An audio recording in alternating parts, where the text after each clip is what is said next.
নবী করিম সাল্লাল্লাহু আলাইহি ওয়াসাল্লামের অসংখ্য অগণিত সুন্নাহ আছে, যে সুন্নাহগুলো আমাদের সমাজ থেকে হারিয়ে গেছে। সেই পরিত্যক্ত এবং হারানো সুন্নাহগুলোকে পুনর্জীবন দেওয়া দরকার। যে যারা নবী করিম সাল্লাল্লাহু আলাইহি ওয়াসাল্লামের সুন্নাহকে জিন্দা করবে, পুনঃপ্রতিষ্ঠিত করবে, প্রচার করবে, আঁকড়ে ধরবে, সেই মানুষগুলোকে নবী সাল্লাল্লাহু আলাইহি ওয়াসাল্লাম বলেছেন তাদের জন্য শুভ সংবাদ, তাদের জন্য অভিবাদন, মোবারকবাদ। সেরকম 40টি সুন্নাহর সঙ্গে আজকে আমরা পরিচিত হব ইনশাআল্লাহ। এক, রাস্তা থেকে কষ্টদায়ক কোনো কিছু পড়ে থাকতে দেখলে সরিয়ে ফেলা। 2, কোনো খুশির সংবাদ শুনলে সিজদা শুকরিয়া আদায় করা। 3, কোনো ভুল অন্যায় গুনাহ হয়ে গেলে 2 রাকাত সালাতুত তওবা পড়া। 4, কোনো ভুল হয়ে গেলে একটু দান দক্ষিণা করে প্রায়শ্চিত্ত করা, মুখে শুধু তওবা না কিছু দানও করা।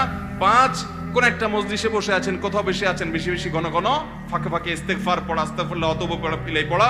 6, ওসিয়ত লেখার মতো কিছু থাকলে পরিবার পরিজনকে সম্বোধন করে ওসিয়তনামা লিখে রাখা, মৃত্যুর আগে আগে, প্রয়োজনে কদিন পরে আপডেট করবেন।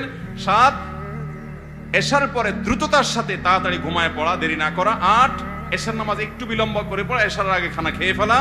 9, সম্মানিত 4 মাস জিলকদ, জিলহজ, মুহররম এবং রজব, এই 4 মাসকে সম্মান দেওয়া, অর্থাৎ সম্মান, এই 4 মাসে গুনাহ থেকে বাঁচার বিশেষ চেষ্টা করা, রুটিন ইবাদতগুলোকে বিশেষ গুরুত্বের সাথে করা।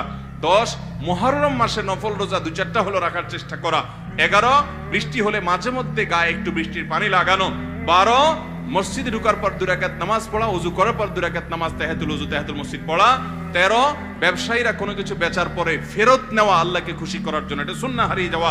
14, সালাম শুধু পরিচিতদেরকে না দিয়ে বরং পরিচিত দেওয়া, পাশাপাশি অপরিচিত অচেনা মানুষকেও কি দেওয়া, সালাম দেওয়া।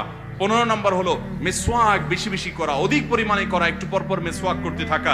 16 নম্বর হলো আজানের জবাব দেওয়া, মুয়াজ্জিন যে আজান দিবেন সেটার জবাব দিতে থাকা। 17 নম্বর হলো তাহাজ্জুদের নামাজ আদায় করা, মাঝে মধ্যে হলেও ভোর রাতে তাহাজ্জুদের নামাজ অন্তত পড়া। আর ভোর রাতে পড়তে না পারলে এশার পরে হলো 2 রাকাত করে তাহাজ্জুদের নিয়তে পড়ে ফেলবেন, সেটাতেও আপনি সওয়াব পাবেন। 18 নম্বর হলো সালাতুদ দুহা বা চাশতের